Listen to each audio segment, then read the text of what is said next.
존경하는 헌법재판소 재판관님들께, 국회 소추위원, 국회 법제사법위원회 위원장 정청래입니다. 대한민국은 법치국가이고 모든 법의 으뜸은 헌법입니다. 대한민국 헌법 130개 조항을 압축 요약해 놓은 헌법 전문에서 불이한간 4.19 민주 이념을 계승한다고 되어 있습니다. 이는 사실상 5.16 군사 쿠데타를 불이한 것으로 규정해 헌법 정신에서 탄핵하고 있습니다. 대한민국의 주인은 국민입니다. 헌법은 제1조에서 대한민국은 민주공화국이고 대한민국의 주권은 국민에게 있고 모든 권력은 국민으로부터 나온다고 주권제민의 정신을 선언하고 있습니다. 국민의 것은 국민의 것입니다. 국민으로부터 위임받은 권력이 위헌, 위법적으로 국민 위에서 군림할 수는 없습니다. 헌법 수호의 파수꾼 헌법재판관님, 2024년 12월 3일 아침은 평범했습니다. 대한민국 수도 서울의 기온은 영하 2도였습니다. 국민들은 늘 그렇듯이 출근을 서두르고 있었고, 그날 아침 뉴스 헤드라인은 명태균 핸드폰 행방 논란이었습니다. 세계 방산 매출 100대 기업에 우리 기업 4곳이 포함됐고, 대한민국 한강 작가의 노벨 문학상 수상 관련 좋은 소식도 있었습니다. 미국 바이든 정부의 우크라이나 군사 지원 뉴스는 있었지만 휴전선 전방은 조용했고 어떤 국민들도 군사적 위협을 느끼지 않은 평온한 하루였습니다. 그렇지만 재판관님들도 보셨듯이 그날의 밤은 평온하지 않았습니다. 비상계엄 선포 소식을 접한 수많은 국민들은 설마 가짜 뉴스일 거라고 생각했습니다. 그러나 너무나 비현실적이었던 계엄 선포는 엄연한 현실이었습니다. 피청구인 윤석열은 2024년 12월 3일 비상계엄 선포 긴급 담화문에서 국회는 범죄자 집단이 소굴이 되었고 자유민주주의 체제 전복을 기도하고 있고 국회가 자유민주주의 체제를 붕괴시키는 괴물이 된 것 같다. 대한민국이 당장 무너져도 이상하지 않을 정도로 풍전등화의 운명에 처해 있다. 우리 국민의 자유와 행복을 약탈하고 있는 파렴치한 종북 반국가 세력들을 일거에 척결하고 자유헌정 질서를 지키기 위해 비상계엄을 선포한다고 했습니다. 이 궤변을 누가 믿겠습니까? 대한민국 국민들 누가 봐도 당장 무너져도 이상하지 않을 정도의 대한민국은 결코 아니었습니다. 피청구인 윤석열의 12월 3일 비상계엄 선포 이후 대한민국은 혼란에 빠졌고 대한민국 전체가 몸살을 앓고 있습니다. 12월 3일 내란의 밤부터 민주주의의 나라 대한민국의 국격은 실추되었고 경제의 적, 불확실성이 해소되지 않으면서 국민들은 한 달 넘게 불안과 공포에 휩싸여 내란성 불면증에 시달리고 있습니다. 국민들의 저항과 국회의 신속한 대응으로 비상계엄이라는 독재 시도가 수포로 돌아간 후에도 피청구인은 망상에 근거한 자신의 경거망동을 반성하기는커녕 수사에 응하지도 않았고 법원이 발부한 체포영장의 집행도 막무가내로 거부했습니다. 이것은 대한민국의 사법체계를 뿌리채 부정하는 것입니다. 소추위원 이전에 국민의 한 사람으로서 이런 사람이 대한민국 국정의 최고 책임자 자리에 있었다는 것이 참으로 참담합니다. 이 탄핵 심판은 이런 사람을 군 통수권을 행사하는 자리로 다시 복귀시킬 것인지 말 것인지를 결정하는 재판입니다.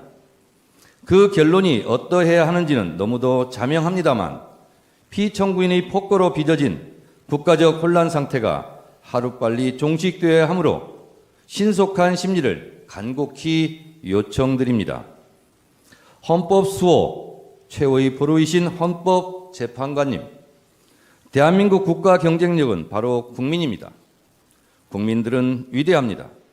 비상계엄을 소식을 듣자마자 달려나온 국민들께서 국회 본청까지 쳐들어온 계엄군을 막아서고 장갑차 앞에서 온몸으로 저항했습니다.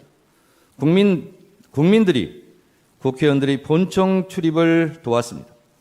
이처럼 국민들께서 골든타임을 확보해 주신 덕분에 국회의원들이 계엄 해제 요구안을 통과시킬 수 있었습니다. 오늘날 대한민국이 전 세계의 부러움을 받을 정도로 정치, 경제, 그리고 문화적으로 우뚝 서게 된 것은 한국 현대사를 치열하게 살아내신 우리 선조들과 현재를 살아가는 우리들의 합작품입니다.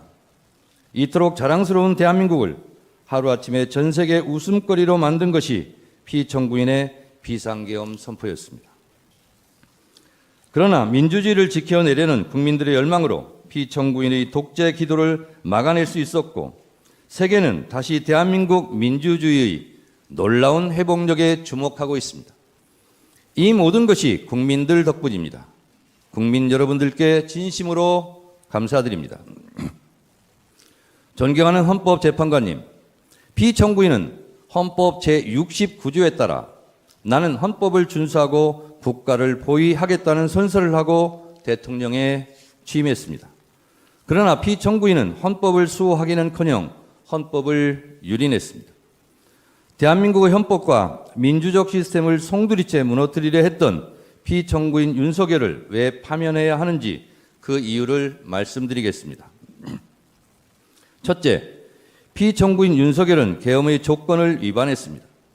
헌법 제77조 제1항에 대통령은 전시사변 또는 이에 준하는 국가 비상사태에 있어서 병력으로서 군사상의 필요에 응하거나 공공의 안정질서를 유지할 필요가 있을 때에는 법률이 정하는 바에 의하여 계엄을 선포할 수 있다고 되어 있습니다.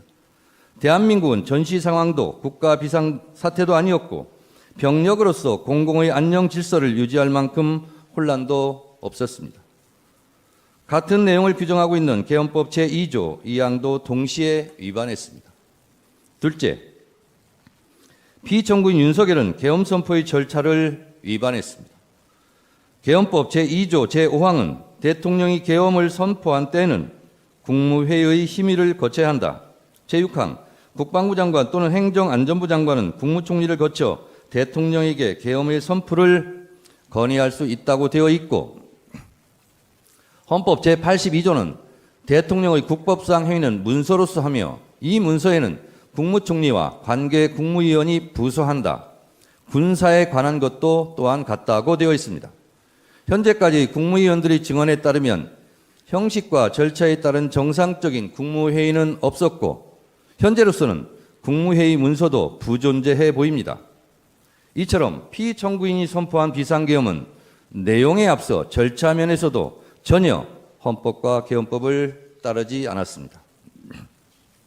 셋째, 국회는 비상계엄이나 어떤 경우라도 침탈할 수 없음에도 불구하고 위헌위법하게 침탈해 국회의 기능을 마비시키려 했습니다. 헌법 제77조 제5항에는 국회가 제적의원 과반수의 찬성으로 계엄의 해제를 요구한 때에는 대통령은 이를 해제하여야 한다고 되어 있습니다. 비상계엄을 해제할 수 있는 곳은 유일하게 국회입니다. 이런 국회의 권한과 권능을 방해하려고 국회를 무장병력으로 봉쇄하려 했습니다. 이는 명백한 국헌문란 행위 내란입니다. 넷째, 피청구인 윤석열의 계엄포고령 1호 제1항 국회와 지방의회, 정당의 활동과 정치적 결사, 집회, 시위 등 일체의 정치활동을 금지한다는 것은 헌법 제77조 3항을 정면으로 위반했습니다. 이 조항 어디에도 국회에 관한 특별한 조치를 할 수 없습니다. 이 포고령 1호는 정치활동의 자유, 정당 활동의 자유를 보장한 헌법 제8조, 언론 출판의 자유를 보장한 헌법 제21조 등을 명백하게 위반했습니다. 다섯째, 계엄군이 중앙선관위를 위헌위법하게 침탈한 것도 사법부의 주요 인사를 체포 구금하려고 했던 것도 모두 헌법과 법률을 위반했습니다.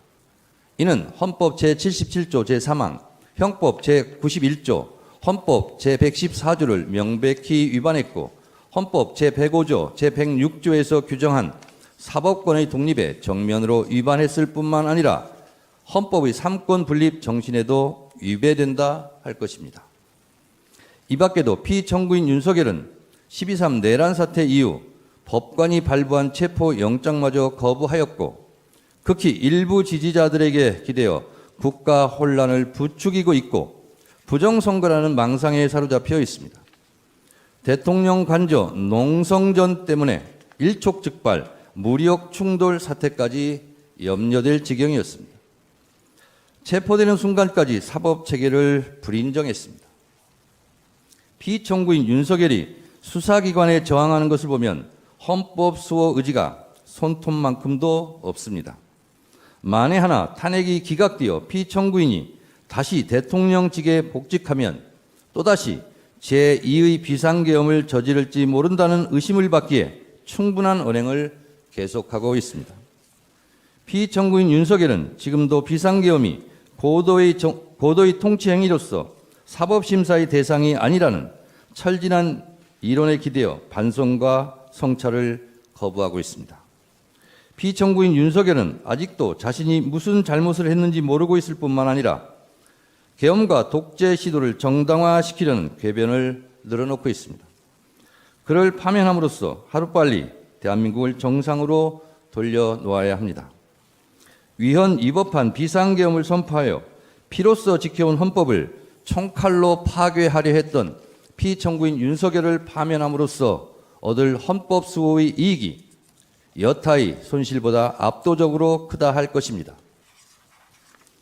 프랑스 소설가 알베르 까미는 어제의 범죄를 벌하지 않는 것은 내일의 범죄에 용기를 주는 것과 똑같이 어리석은 것이다 라고 일갈한 바 있습니다. 아울러 지연된 정의는 정의가 아닙니다. 자랑스러운 대한민국 민주주의 역사의 여정에서 돌출된 헌법의 적, 민주주의 적이 다시는 준동하지 못하도록 만장일치로 신속하게 피청구인 윤석열을 파면해 주시기를 바랍니다. 존경하는 헌법재판관님들의 현명한 판결을 기대합니다. 끝까지 경청해 주셔서 감사합니다. 자, 그러면 지금부터 잠시만 주목해 주시기 바랍니다.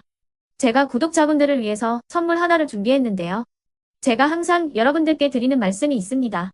뉴스만 평소에 잘 챙겨보셔도 돈이 되고 돈을 벌 수 있다라고 말씀을 드렸는데요.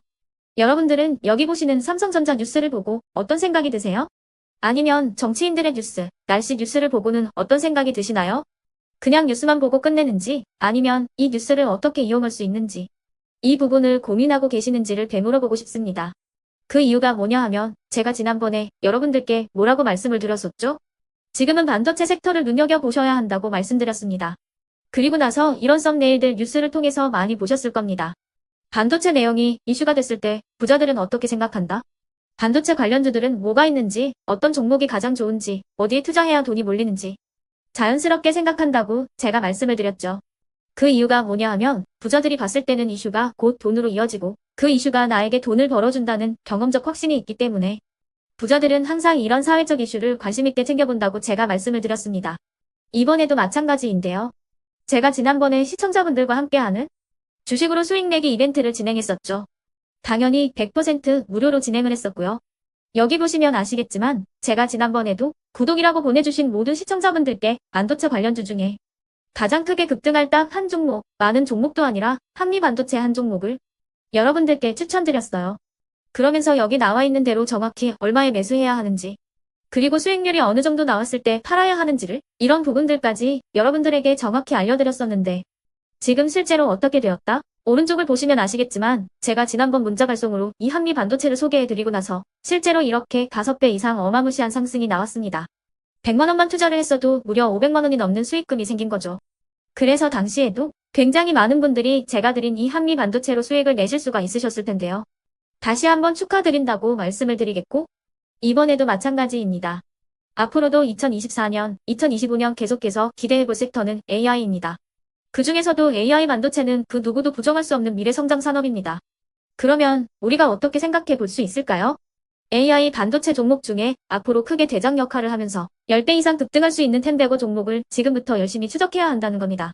큰 돈을 투자하지 않더라도 월급의 일부분 아주 소액이라도 이 종목을 모아가야 수백 %의 수익률을 손에 쥘 수 있는 것이죠.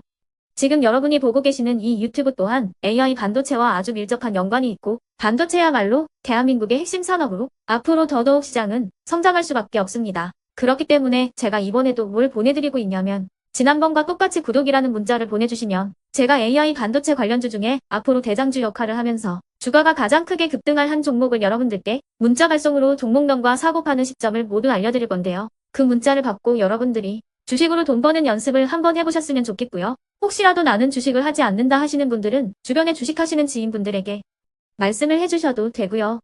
아니면 연세가 있으셔서 투자가 어렵다 하시는 분들은 이 종목을 자녀분들에게 한번 사봐라. 이걸로 한번 수익을 내봐라. 이렇게 조언을 해주실 수도 있는 거겠죠. 그래서 지금 이 영상을 보시는 시청자분들 중에 나도 이번 종목이 좀 궁금하다 하시는 분들은요. 누구나 상관없이 그리고 어느 시간대나 상관없이 부담없이 010-2514-5930번으로 구독이라는 문자 보내주시면 제가 이번에도 똑같이 무료 추천 급등주 문자를 보내드리겠습니다. 이해되시겠죠? 제 번호 010-2514-5930번으로 구독이라는 문자 보내주시면 여러분들이 직접 이슈를 통해서 돈 버는 연습을 해보실 수가 있는 거고 제가 돈을 받는 것도 아니고 투자를 대신해 드리는 것도 아니기 때문에 부담 없이 신청해 주시면 되는 겁니다.